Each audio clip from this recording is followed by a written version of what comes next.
Supongo que hay momentos en los cuales es bueno tomar un camino y no tener una dirección particular o un plan en mente. Deambular sin rumbo fijo puede ser divertido, pero cuando se tiene que alcanzar una meta particular, normalmente es mejor tener un plan. Esta serie de lecciones se titula Construyendo su teología. Alcanzar conclusiones sensatas cuando construimos una teología es tan importante que debemos tener un plan para cumplir con esa meta. Investigaremos algunas de las direcciones básicas y esenciales que debemos seguir para desarrollar una teología cristiana responsable. Esta primera lección se titula ¿Qué es teología? Y nuestra respuesta indicará una estrategia que ha beneficiado a la Iglesia en el pasado y que debemos seguir hoy. Nuestra lección se dividirá en tres partes principales. Primero, veremos la definición de teología. Segundo, exploraremos las metas de la teología. Y tercero, tocaremos los temas de la teología. Empecemos por definir lo que significa el usar el término teología. Cuando estudiemos este tema, discutiremos tres materias. Primero, veremos algunas definiciones típicas ofrecidas por 4 teólogos. Segundo, describiremos algunas de las tendencias o perspectivas de estas definiciones. Y tercero, evaluaremos estas varias tendencias. Volvamos primero a algunas de las maneras en que los teólogos han definido teología. Según Romanos capítulo 1, hay un sentido muy importante en el que todos los seres humanos hacen teología en toda su vida. Hasta los incrédulos se confrontan con una revelación general que los lleva a reflexionar acerca de Dios y sus requisitos justos en una manera u otra. Y los creyentes, sin importar qué profesión tengan, invierten mucho tiempo en pensamientos de Dios. Aún así, queremos enfocar en la teología como una tarea más formal, una tarea ejecutada por personas que hacen un esfuerzo concertado y bien informado en una disciplina particular de estudio. Hay maneras innumerables en las cuales cristianos y no cristianos han definido la disciplina formal de la teología. Limitaremos nuestro enfoque a 4 teólogos cristianos muy respetados que nos han proporcionado orientaciones útiles. Consideremos las definiciones en las escrituras de Santo Tomás de Aquino, Charles Hodge, William Ames y el teólogo contemporáneo John Frame. Primero, Tomás de Aquino representa una definición muy tradicional de la teología. Su perspectiva provino de las prácticas de teólogos que vinieron antes de él y continúan influenciando muchas ramas de la Iglesia hoy. En el libro primero, capítulo 1, sección 7 de su conocido Suma Teológica, Aquino llamó a la teología doctrina sagrada y la definió de esta manera: una ciencia unificada en la que se tratan todas las cosas bajo el aspecto de Dios, porque son Dios mismo o porque se refieren a Dios. Esta definición normalmente se siente bastante cómoda para estudiantes de teología y tiene mucho sentido para la mayor parte de nosotros. Tiene 2 dimensiones importantes que merecen nuestra atención especial. Primero, Aquino definió la teología como una ciencia. Ahora, no quiso decir ciencia en el sentido moderno del término, sino ciencia en el sentido más amplio de un interés intelectual o erudicial. En este sentido, la teología es una tarea académica con una meta bastante específica. La definición de Aquino indica que así como algunas personas estudian biología, psicología, leyes o historia, hay otras personas que siguen la teología como una disciplina académica. Bajo esta perspectiva, el trabajo de los teólogos es principalmente pensar, enseñar o escribir sobre doctrinas o conceptos teológicos. Ahora, Aquino, por supuesto, no creyó que la teología debe quedarse como una tarea académica. No obstante, su punto de vista tendió a concebir a la teología principalmente como un interés intelectual. Cuando miramos la definición de teología de Aquino, vemos una segunda dimensión importante. Para Aquino, la teología tiene por lo menos 2 niveles. Por un lado, los teólogos se ocupan de asuntos pertenecientes a Dios mismo. Formulamos opiniones en asuntos tales como los atributos de Dios, su omnisciencia, su santidad. Llamamos estos asuntos el estudio de teología propia. En cambio, la teología es también el estudio de cualquier otro asunto que se relaciona con Dios o se refiere a Dios. Se pueden discutir estos temas sin referencia particular a Dios, pero los teólogos ejecutan su destreza por relatarles asuntos a Dios. Por ejemplo, la escatología es un tema importante en teología. Las doctrinas de pecado, redención y hasta temas tales como la presencia de Cristo en la cena del Señor caen bajo el rubro de teología, aunque no sean teología propia. Con esta orientación básica puesta por Aquino, será bueno escuchar algo similar del teólogo protestante Charles Hodge. Aunque la Reforma protestante cambió muchas cosas para el cuerpo de Cristo, no alteró grandemente la definición básica de teología. Charles Hodge de Princeton definió la teología de esta manera en el capítulo de la apertura de su Teología Sistemática. La teología es la ciencia de los hechos de revelación divina hasta ahora, como esos hechos conciernen a la naturaleza de Dios y nuestra relación con Él. Primero, la definición de Hodge es muy similar a la de Aquino, pero debemos notar cómo él mencionó explícitamente la revelación. La teología trata acerca de los hechos de revelación divina. Ahora, por supuesto, Aquino también buscó depender de la revelación de Dios, pero la definición de Hodge revela una preocupación típicamente protestante, a saber, un énfasis en la importancia de la revelación de Dios, sobre todo la Biblia. Segundo, también es importante darse cuenta de que Hodge describió la teología como una ciencia. Él la vio principalmente como una disciplina académica. Hodge realmente usó los métodos de las ciencias naturales en su día como un modelo que los teólogos deben seguir. Escuchemos la manera en que lo puso en la página inicial de su Teología Sistemática. La Biblia no es más un sistema de teología, así como la naturaleza es un sistema de química o de mecánica. Encontramos en la naturaleza de los hechos que el químico o el filósofo mecánico tienen que examinar para determinar las leyes por las cuales se determinan. Así que la Biblia contiene la verdad que el teólogo tiene que coleccionar, autenticar, organizar y exhibir en su relación entre el uno y el otro. Para Hodge, el trabajo del teólogo era usar la Biblia como datos e investigar, probar y organizar esos datos, tal como un científico del siglo XIX lo hacía en otros campos. Como Aquino, Hodge tendía a dejar la aplicación en las manos de ministros y pastores, limitando el trabajo real de la teología formal grandemente a académicos y sus estudiantes. En tercer lugar, vemos que Hodge también exigió que había dos temas principales en teología. Al hacer teología, nos ocupamos principalmente con la naturaleza de Dios y nuestra relación a Él. Esta división de teología es similar a la definición de Aquino, distinguiendo entre la teología propiamente y la teología en general. Habiendo visto las definiciones de teología de Aquino y Hodge, será útil mirar una tercera definición.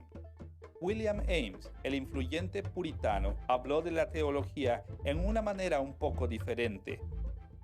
En la sección de la apertura de su libro, La médula de la teología, dijo que el corazón de la teología es la doctrina o enseñanza de vivir a Dios.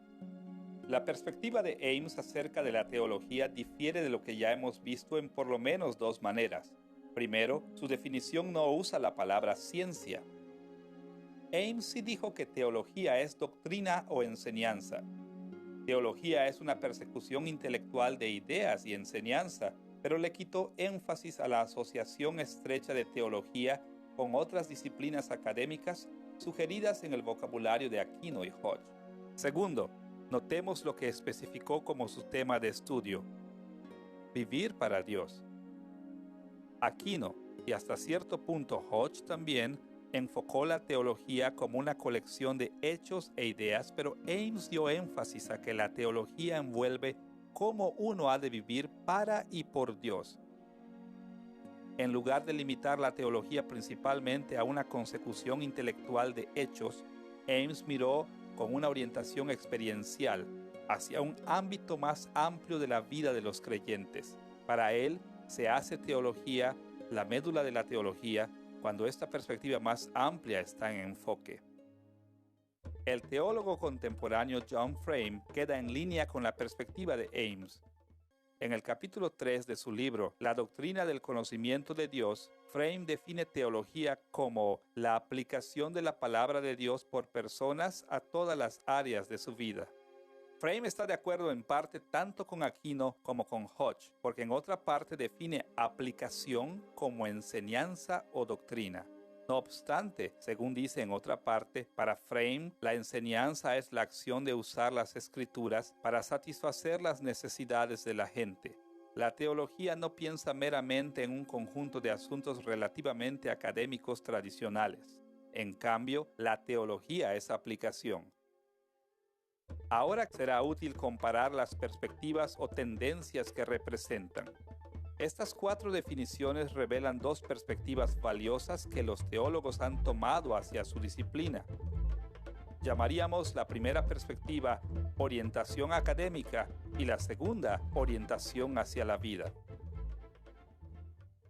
Aquino y Hodge representan una orientación académica hacia la teología.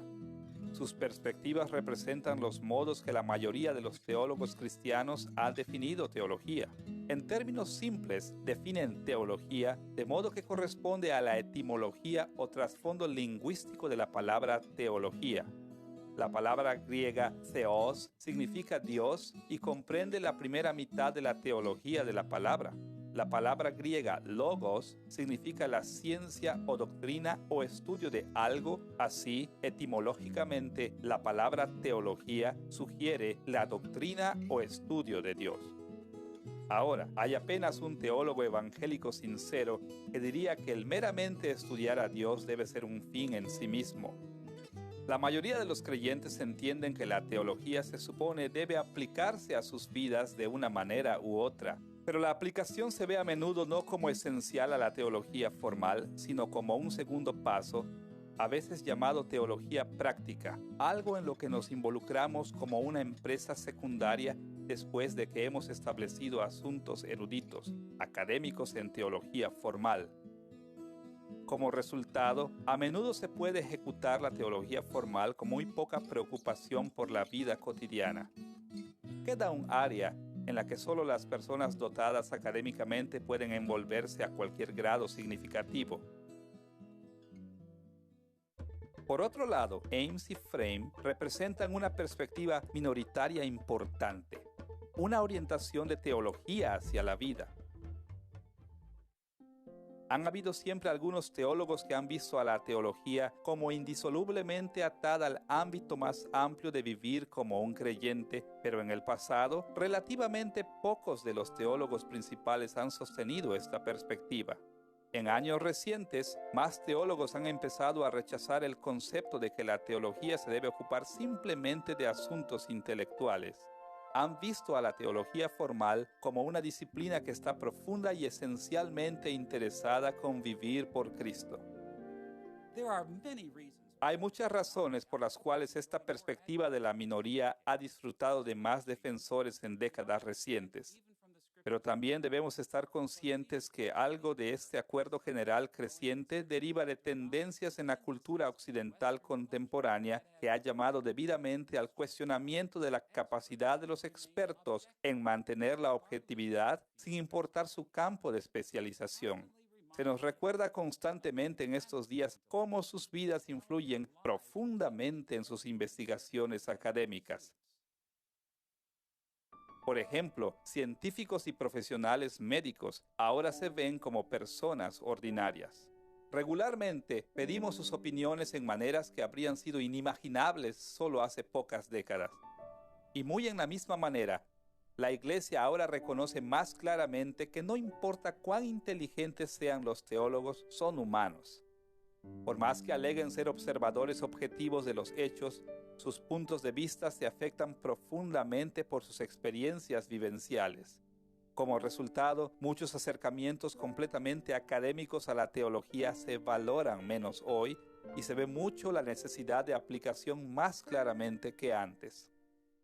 Con los contornos de teología académica y vivencial en mente, debemos dar un paso hacia atrás y hacer algunas evaluaciones preliminares. ¿Cuáles son los aspectos positivos y negativos de una orientación académica y una orientación hacia la vida en la teología formal seria? En primer lugar, la mayor fortaleza del acercamiento académico es ese que capitaliza en uno de los dones corteses de Dios a la humanidad, nuestras habilidades racionales.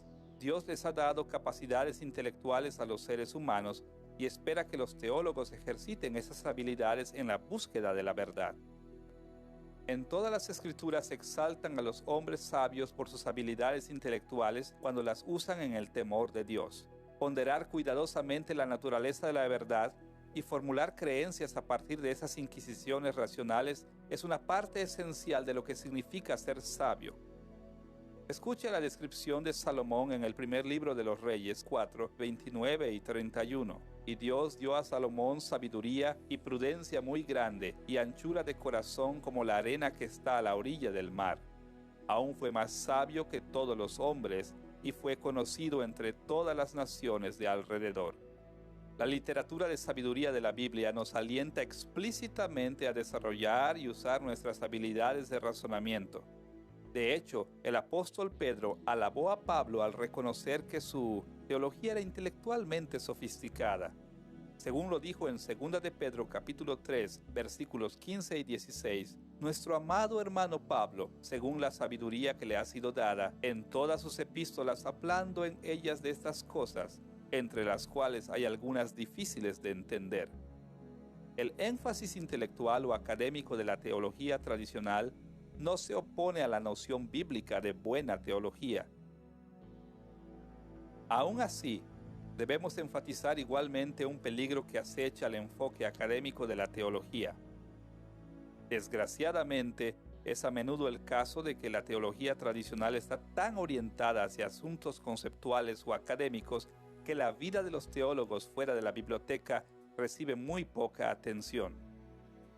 El llegar a formulaciones de ideas verdaderas fácilmente se vuelve una finalidad en sí misma, tal que es común para personas que se consideran buenos teólogos simplemente porque saben mucho sobre asuntos teológicos.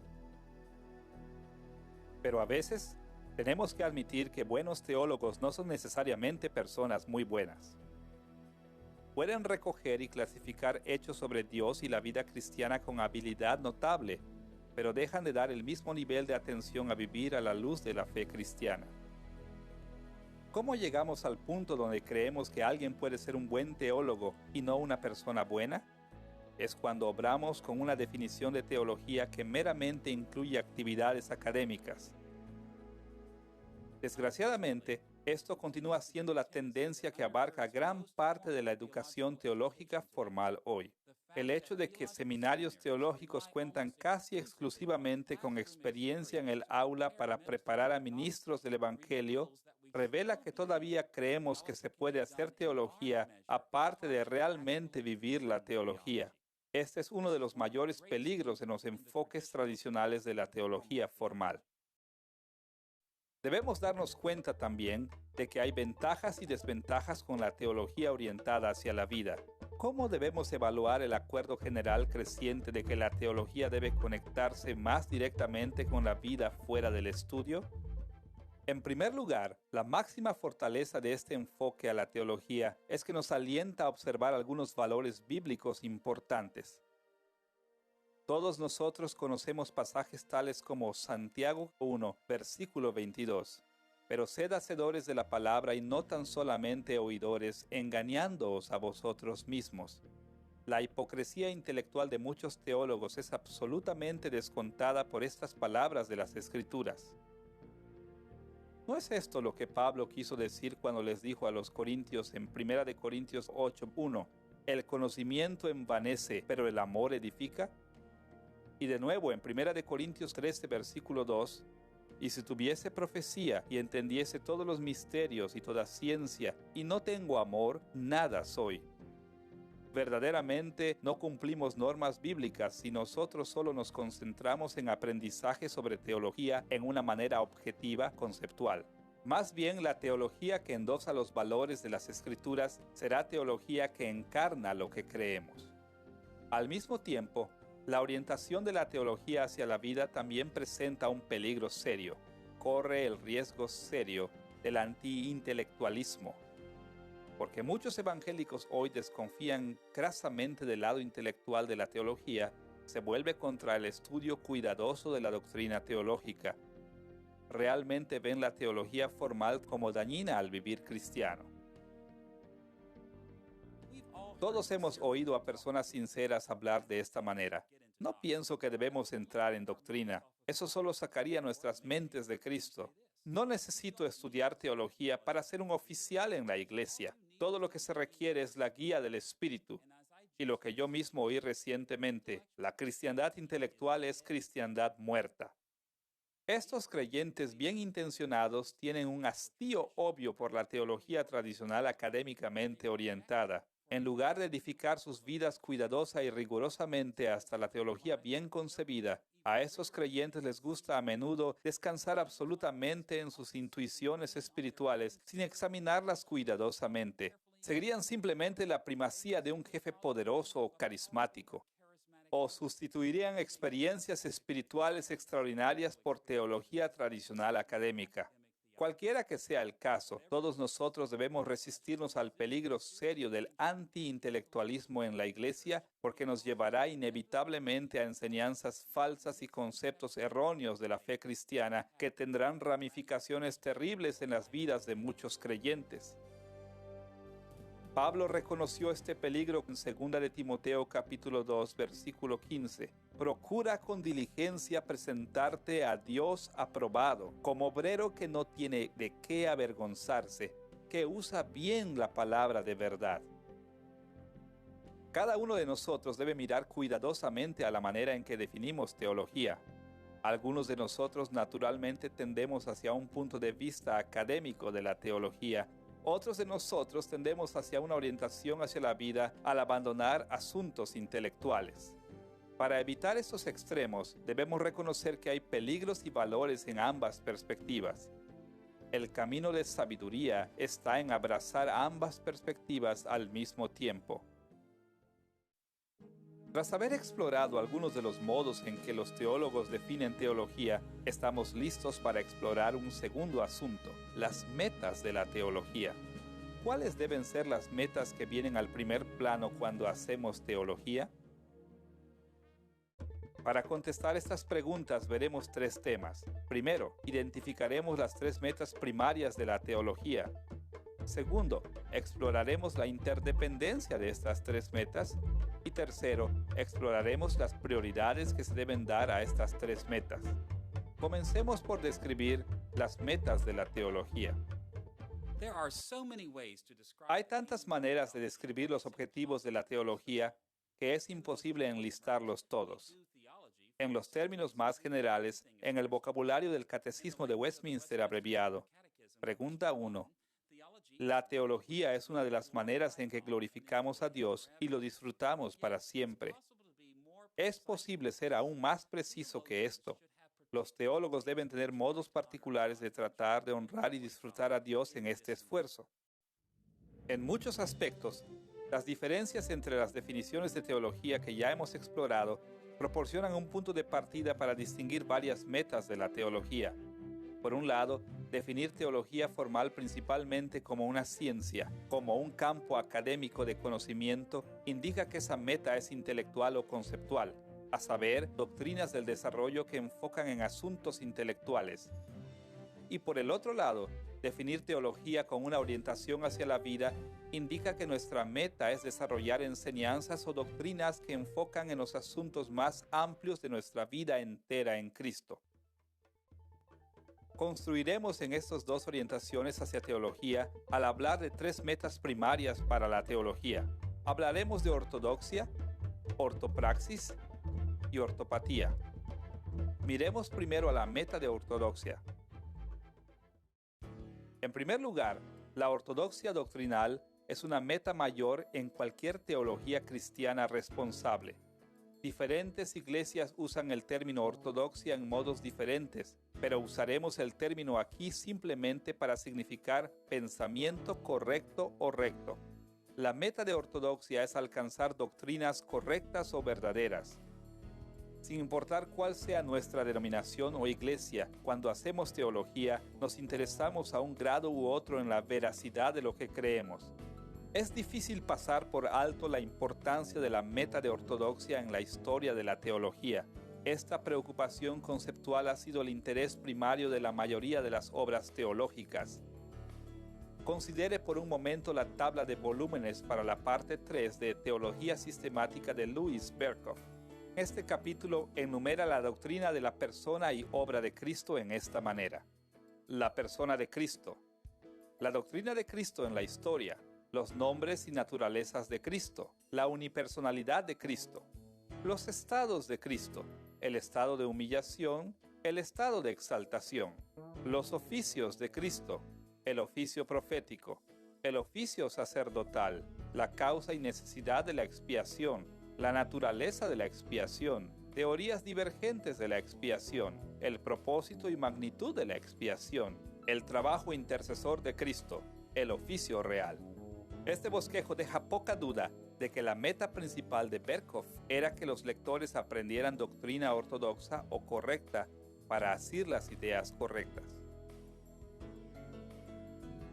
En el pasado era relativamente fácil para los teólogos el pontificar sobre este y aquel aspecto de la fe cristiana como verdad absoluta. Ahora hoy encontramos creencias ajenas a la cristiandad casi en cada esquina, y esto confunde a muchas personas y las deja con muy poca energía para seguir la verdad y el pensamiento correcto. Hasta muchos teólogos cristianos desean saber si verdaderamente podemos estar tan seguros sobre la alegada verdad tradicional de nuestra fe. También tenemos que lidiar con el hecho de que es muy difícil encontrar a cristianos que puedan estar de acuerdo en más que un manojo de doctrinas centrales. A pesar de estas tendencias presentes, debemos reafirmar que el desarrollo de perspectivas ortodoxas, un conjunto de lo que llamamos doctrinas verdaderas, debe ser una de las metas principales de la teología. Los desafíos de seguir la ortodoxia que enfrentamos hoy no son únicos en cada aspecto. Jesús y sus apóstoles enfrentaron extensa diversidad religiosa en el mundo mediterráneo, tal como la tenemos hoy. Aún así, Jesús proclamó sin vacilación que sus seguidores tenían que ser personas que buscaran la verdad. En Juan capítulo 17, versículo 17, Jesús oró al Padre de esta manera: santifícalos en tu verdad, tu palabra es verdad. Jesús se concernió profundamente con la doctrina verdadera. Afirmó que la ortodoxia es una de las metas principales de la teología y debemos hacer lo mismo. Con la meta conceptual de la teología en mente, veamos la meta de la ortopraxis. La ortopraxis significa el desarrollar las doctrinas o enseñanzas enfocadas en la conducta o práctica correcta. Recordemos que William Ames describió la médula de la teología como la doctrina de vivir para Dios. Un aspecto de vivir para Dios es nuestra práctica o nuestra conducta. No basta simplemente con pensar correctamente sobre conceptos teológicos. Debemos poner esos conceptos en práctica. Es evidente que la teología cristiana debe dirigirnos hacia acciones correctas o válidas. Debemos evangelizar, rendir culto, servirnos el uno al otro y dar generosamente al pobre. Pero aprender sobre estas y otras verdades no basta para la teología cristiana responsable. Se deben traducir estas verdades en acciones apropiadas. Lamentablemente, los evangélicos enfrentan varios desafíos grandes al mantener su interés en la meta teológica de la ortopraxis. Primero, personas fuera de la iglesia nos bombardean constantemente con la mentira de que no hay moral absoluta. Así que muchos de nosotros nos cansamos de defendernos contra la marea de nuestras culturas por insistir que hay maneras buenas y malas de comportarse. Pero más allá de eso, aún dentro de la iglesia, alguna de nuestra reticencia a hacer de la ortopraxis una meta crucial proviene del modo en que nosotros, como cristianos, hemos fallado en este esfuerzo en el pasado. Miramos a la historia de la iglesia y vemos conductas horrendas que fueron apoyadas por razonamiento teológico serio. Es un hecho triste de la historia que personas religiosas, hasta cristianos sinceros, a menudo usan su teología para justificar todo tipo de pecados terribles. Pero a pesar de esas dificultades serias, la ortopraxis todavía es crítica porque nuestra conducta todavía importa a Dios. Nuestras obras buenas y malas todavía afectan nuestra recompensa eterna. Las cosas buenas que hacemos son también los medios de Dios para ministrar a nuestros correligionarios cristianos, y nosotros todavía podemos presentar un testimonio poderoso de Cristo al mundo de los no creyentes con una conducta apropiada. Por esta y otras razones, la ortopraxis todavía tiene que ser una meta esencial de la teología. No debemos reducir la vida cristiana a meras acciones. Aún así, la teología no se debe interesar meramente con exactitud conceptual, sino con enseñanza de los tipos de acciones que debemos tener también. En Santiago 2:19 escribió estas palabras: «Tú crees que Dios es uno, bien haces. También los demonios creen y tiemblan». En por lo menos un aspecto, hasta el diablo es ortodoxo. Pero, ¿de qué sirve la ortodoxia al diablo? Estoy seguro que Satanás cree en la Trinidad, cree que Jesús murió por los pecadores, cree que la resurrección ocurrió. Aún así, estas creencias verdaderas no tienen beneficio eterno alguno para Satanás, porque no se mueve de la ortodoxia a la ortopraxis, al culto y servicio de un Dios verdadero. Debemos resistir la tentación de hacer la conducta correcta una meta secundaria de la teología cristiana. La ortopraxis debe seguir siendo una de las metas centrales de la teología. Además de la ortodoxia y de la ortopraxis, también se debe mencionar otra meta de la teología: ortopatía, que significa sentimientos correctos o emociones correctas. Vivir para Dios envuelve asegurarse de que nuestros sentimientos más profundos están a su servicio. Nuestras alegrías, nuestras desilusiones, nuestro enojo se deben traer a la conformidad con la voluntad de Dios. Si alguna vez hubo una meta de la teología que los teólogos académicos tienden a pasar por alto, es la meta de la ortopatía. El abandono de la dimensión emocional de la teología ocurre por al menos dos razones. Primero, muchos teólogos académicos son a menudo ineptos psicológicamente a expresar o explorar emociones. De hecho, bajo la influencia del modelo académico, a menudo estéril, hay personas que a menudo emprenderán carreras en teología académica de manera que puedan evitar afrontar las dimensiones emocionales de la vida. Por consiguiente, no sorprende encontrar tan poca excitación, dolor, simpatía, cuidado, amor, expresados en ciertos escritos teológicos académicos como en libros de texto académicos de la botánica. Si alguna vez ha leído mucha teología académica, sabe que se da muy poca atención a asuntos emocionales, a menudo porque los teólogos profesionales mismos no valoran las emociones o no se han desarrollado emocionalmente. Un segundo obstáculo para la ortopatía es que tantos evangélicos han caído en la trampa de creer que los sentimientos son moralmente neutrales. No es apropiado, dicen, hablar bien de unos sentimientos y mal de los otros. Creen que la noción de la ortopatía, sentimientos correctos, es enteramente mal guiada. Y tan extendida como está la perspectiva moral hacia las emociones, está mucho más en línea con ciertas teorías psicológicas modernas que con las perspectivas de la Biblia. Un maravilloso ejemplo de patetismo o emociones dentro de la escritura teológica son las escrituras del apóstol Pablo. Una y otra vez, cuando escribió sobre la verdad, Pablo no podía contener sus sentimientos. Sus reflexiones en la ortodoxia causaron arranques emocionales espontáneos. Puedo recordar al escribir un comentario acerca de Primera y Segunda de Corintios, cuántas veces me sorprendí al ver a Pablo expresar sus emociones en medio de un argumento teológico. O tomemos la epístola de Pablo a los romanos, que a menudo se alaba como su escritura teológica más profunda. Después de reflexionar en los capítulos del 9 al 11 en los asuntos complejos entre judíos y gentiles en el plan de Dios para el futuro, Pablo prorrumpió en alabanza. Según leemos en Romanos 11, 33 al 36. Oh profundidad de las riquezas de la sabiduría y de la ciencia de Dios, cuán insondables son sus juicios e inescrutables sus caminos, porque ¿quién entendió la mente del Señor? ¿O quién fue su consejero? ¿O quién le dio a él primero para que le fuese compensado? Porque de él y por él y para él son todas las cosas. A Él sea la gloria por los siglos. Amén. Ahora que hemos presentado las tres metas principales de la teología, necesitamos comentar acerca de la interdependencia. Su interdependencia es una razón importante de por qué no debemos ignorar ninguna de las metas de la teología. No podemos ser fuertes en una área sin fortalecer las otras dos.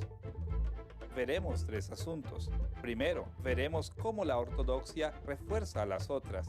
Entonces, cómo la ortopraxis aumenta las otras dos metas teológicas. Y tercero, cómo la ortopatía contribuye a las otras dos. Empecemos con una mirada a cómo la ortodoxia adelanta nuestras otras metas teológicas. La mayoría de los evangélicos hoy están muy conscientes en principio que cierta medida de ortodoxia es necesaria para que ocurra la ortopraxis y la ortopatía. Aprendemos de teólogos académicos y populares que debemos entender primero la verdad y entonces aplicarla a nuestras vidas. Es bastante normal para los cristianos obrar con un modelo bastante directo. Lo que creo afectará la manera en que vivo. Y esto es cierto. Según nuestra ortodoxia se desarrolla a través del estudio de conceptos teológicos, lo que entendemos como verdadero confirmará o desafiará nuestra conducta y emociones. Quizás usted es una persona que se inclina naturalmente a compadecerse de otros y actuar según ese sentimiento. A medida que aprende conceptos bíblicos como la humanidad en la imagen de Dios y la importancia de la bondad y la misericordia hacia otros, encontrará que su conducta previa y emociones se confirma y refuerza por el desarrollo de sus vistas ortodoxas. Al mismo tiempo, las perspectivas ortodoxas pueden desafiar nuestras conductas y sentimientos. Quizás usted puede ser indiferente a los pobres y en nada ayudar a aliviar su sufrimiento. Entonces, a medida que su pensamiento teológico se vuelve más bíblico, su conducta y emociones van a ser desafiadas por sus puntos de vista ortodoxos. Desarrollar nuestra ortodoxia refuerza la ortopraxis y la ortopatía al confirmar y desafiar el modo en el que vivimos. Ahora volvamos a una segunda manera en la que nuestras metas teológicas dependen la una de la otra. ¿Cómo refuerza la ortopraxis nuestra ortodoxia y nuestra ortopatía? Por un lado, nuestra praxis o acciones pueden confirmar o desafiar lo que creemos como verdadero. Un ejemplo de esto que a menudo pasa es cuando se le pregunta a un estudiante serio de teología, ¿por qué debemos orar? Muy a menudo, cuando los creyentes no tienen mucha práctica en la oración, su respuesta a esta pregunta es muy débil, algo como, nosotros oramos porque Dios lo ordenó. Tan verdadera como es esta respuesta, nunca he oído a un guerrero de la oración, alguien conocido por tener una extensa vida en la oración totalmente desarrollada, responder de esta manera. La experiencia de orar durante muchos años da una sensibilidad a la persona a ver muchas otras razones para la oración. La falta de experiencia en la oración a menudo nos impide el ver otras numerosas motivaciones bíblicas para la oración. En contraste, nuestras prácticas también pueden movernos hacia más ortodoxia. Cuando los creyentes son más expertos en la oración, a menudo son capaces de ver más claramente todo tipo de razones que la Biblia nos da para orar. Oramos porque Dios es digno de nuestras oraciones. Oramos porque, como Santiago dice en el capítulo 5, versículo 16 de su epístola, la oración eficaz del justo puede mucho. La falta de conducta devota nos roba de estas creencias teológicas. La vida santa en oración desafía, confirma y refuerza nuestras creencias en muchas maneras. Más allá de esto, nuestras prácticas también influyen en las dimensiones emocionales de la teología. Lo que hacemos tiene un peso en lo que sentimos, confirma o desafía lo que sentimos. Cuando los creyentes cometen pecados serios, es a menudo el caso que también pasan por la experiencia emocional de la culpa y la condena. Cuando hacemos lo que es correcto, a menudo encontramos la alegría y el placer de la aprobación y bendición de Dios. Según hemos visto, lo que creemos afecta lo que hacemos y sentimos, y lo que hacemos afecta lo que creemos y sentimos. Ahora debemos volver brevemente a cómo nuestros sentimientos influyen en lo que creemos y lo que hacemos. Encontramos en los Salmos que las emociones del salmista moverán su pensamiento y sus acciones en un modo u otro. Por un lado, cuando el salmista se siente desamparado, sus expresiones de pensamiento ortodoxo enfocan principalmente en las pruebas que sufre y cómo su fe en Dios es un factor en ese sufrimiento. David dice en el Salmo 13, 1 y 3, ¿Hasta cuándo, Jehová, me olvidarás para siempre? Mira, respóndeme, oh Jehová, Dios mío. Más allá de esto, las acciones del salmista también se afectan por su patetismo o emociones. Cuando está abandonado, el salmista no es calladamente pasivo, llora profusamente, se enferma. Como el salmista lo puso en el Salmo 6, versículo 6, me he consumido a fuerza de gemir, todas las noches inundo de llanto mi lecho. Al mismo tiempo, cuando el salmista está lleno de alegría, sintió energía para servir al Señor con baile y alabanza. Según leemos en el Salmo 30, versículo 11, has cambiado mi lamento en baile, desataste mi cilicio y me ceñiste de alegría. Podemos ver que las tres metas teológicas de ortodoxia, ortopraxis y ortopatía son muy interdependientes. Lo que creemos siempre tiene influencia en nuestras acciones y actitudes. Nuestras prácticas influencian a nuestras creencias y nuestras emociones. Y nuestras emociones siempre afectan nuestra conducta y creencias en una manera u otra. El comprender que las tres metas de teología son interdependientes nos alerta a un asunto serio. ¿Cuál de las tres metas tiene prioridad sobre las otras? ¿Debemos concentrarnos más en la ortodoxia, la ortopraxis o la ortopatía? Muchos evangélicos tienen una respuesta directa a esta pregunta. Están convencidos de que el plan de Dios es que nosotros nos concentremos primero en corregir nuestras creencias de manera que cambien nuestras acciones y nuestras acciones cambien entonces nuestras emociones. Se presenta este modelo de prioridades de esta manera. Piense correctamente, actúe correctamente, entonces sentirá correctamente. Ahora, por supuesto, no debe haber duda alguna de que esta estrategia es perfectamente legítima. No hay nada de malo en ella de por sí, pero el problema surge cuando seguimos estas prioridades todo el tiempo.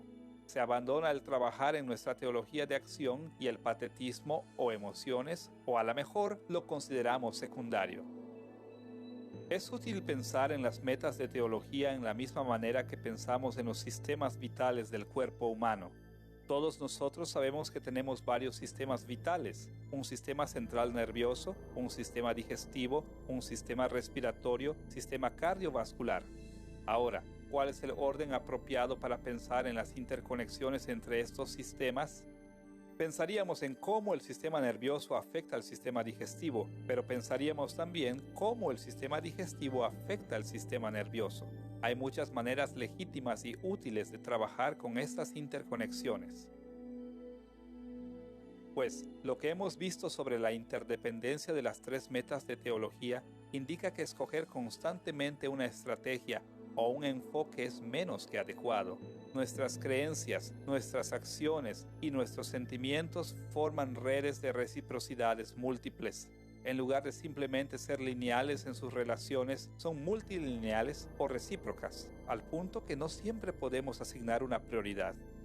Es cierto que debemos pensar debidamente de manera que podamos hacer lo debido y entonces sentir lo debido, pero a veces también debemos hacer las cosas correctas de manera que podamos pensar de la manera correcta y sentir de la manera correcta. Incluso debemos sentir de la manera correcta de manera que podamos pensar correctamente. ¿Cómo entonces debemos decidir lo que debemos de hacer? ¿Cómo decidimos si enfatizar el pensamiento correcto, las obras correctas o el patetismo correcto? Debemos desarrollar la sabiduría, dar prioridad y énfasis a las metas de teología que se requieren en cualquier situación dada.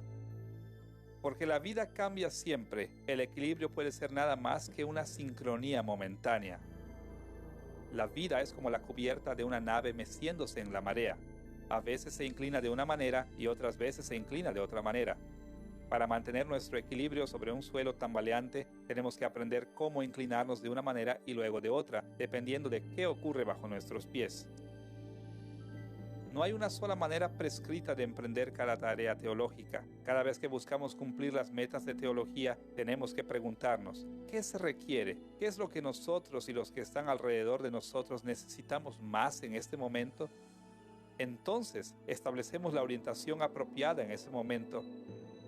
Los creyentes que no saben cambiar sus prioridades pueden sufrir mucho daño.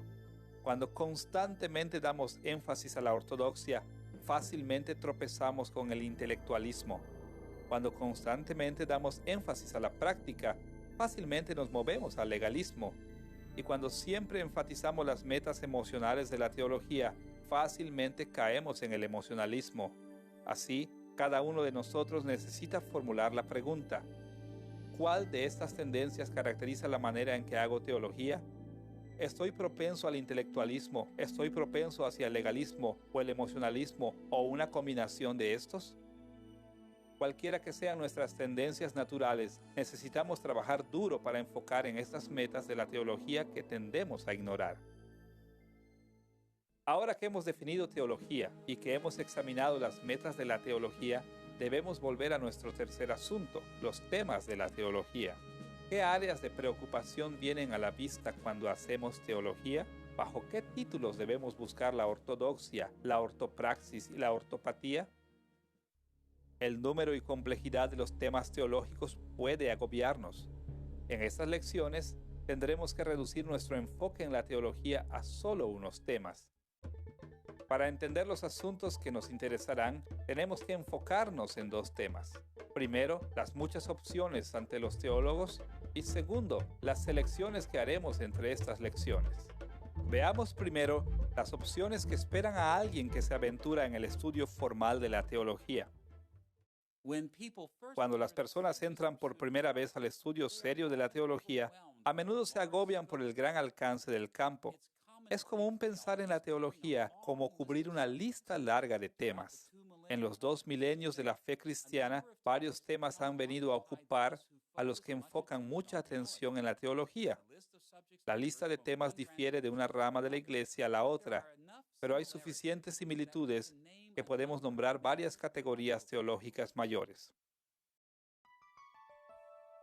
La consecución de la teología normalmente incluye algunos temas relativamente prácticos como las misiones, predicación del evangelio, apologética o defensa de la fe, culto, ministerios de la misericordia, consejería y homilética o predicación. También incluye un inmenso orden de asuntos más teóricos o abstractos: soteriología, la doctrina de la salvación; eclesiología, la doctrina de la iglesia; antropología, la doctrina de la humanidad; neumatología, la doctrina del Espíritu Santo; cristología, la doctrina de Cristo; teología propia, la doctrina de Dios; escatología, la doctrina del fin de los tiempos; teología bíblica, teología de la historia redentora registrada en la Biblia; teología sistemática, el arreglo lógico de la enseñanza bíblica; teología histórica, trazado del desarrollo de doctrinas en la historia de la Iglesia; y hermenéutica o interpretación. Ahora, en su mayoría, la teología tradicional académica se ha enfocado en estos temas principalmente desde el punto de vista privilegiado de la ortodoxia, la manera correcta de pensar en estos asuntos. Una típica clase de seminario en cualquiera de esos asuntos se concentrará en aclarar todos los conceptos, asegurándose de que todo el mundo piense apropiadamente.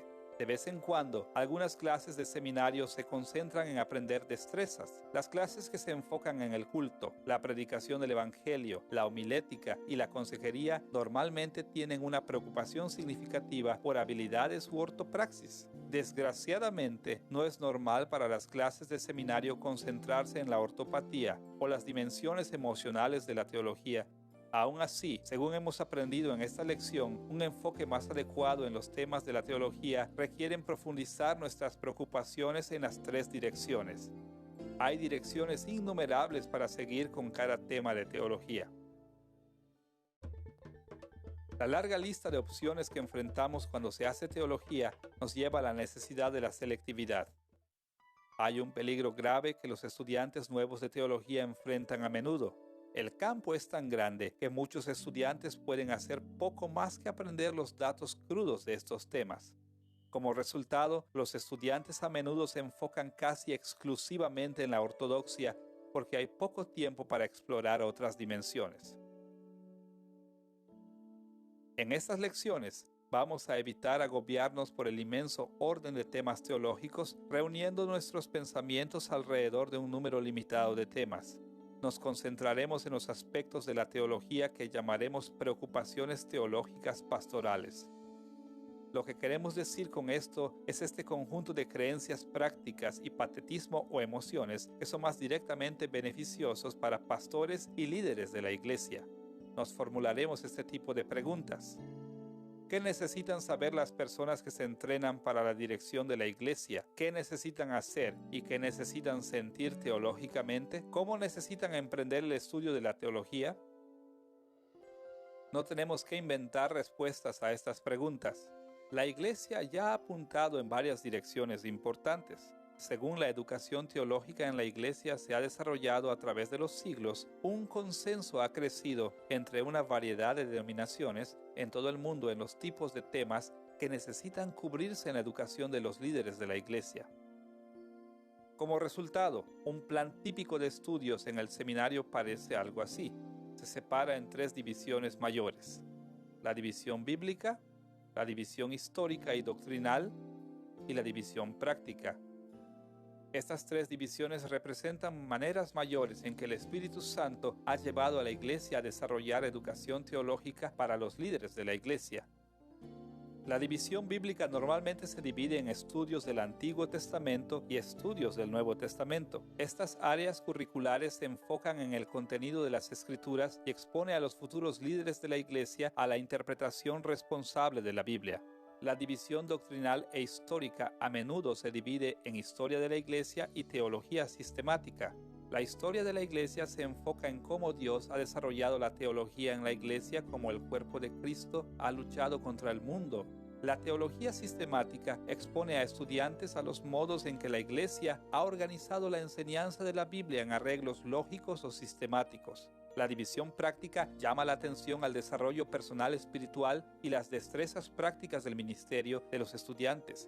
Cuando progresemos a través de esta serie de lecciones, reconoceremos la importancia de los contornos de estas divisiones teológicas. En lugar de forjar nuestra propia nueva manera, nosotros simplemente intentaremos organizar y aclarar dimensiones diferentes de lo que el Espíritu Santo ya ha enseñado a hacer a la iglesia.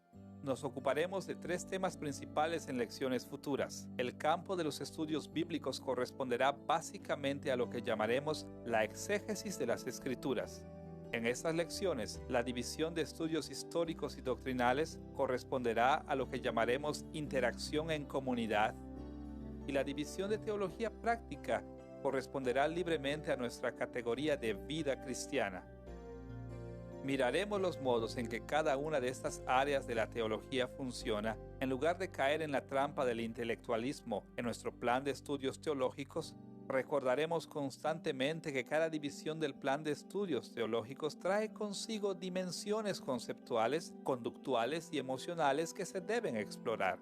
Cuando estudiamos la exégesis de las Escrituras, necesitamos aprender cómo se ocupa en conceptos, práctica y patetismo o emociones. Cuando estudiamos cómo la iglesia actúa recíprocamente como una comunidad, necesitaremos recordar la importancia de conceptos, práctica y patetismo. Y cuando consideramos la vida cristiana, no solo enfocaremos en la ortodoxia, sino también en la ortopraxis y la ortopatía. Los 3 temas de exégesis de las Escrituras, interacción en comunidad y la vida cristiana serán los temas centrales de nuestra introducción a la teología. En esta lección hemos explorado la pregunta más básica que podemos formularnos en teología. ¿Qué es teología?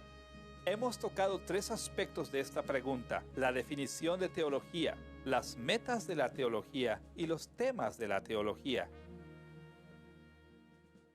Cuando continuemos con las lecciones siguientes, los conceptos presentados en esta lección aparecerán una y otra vez. Nos equiparemos bien para seguir la teología en maneras que le ofrecerán servicio significativo a Cristo y a su iglesia.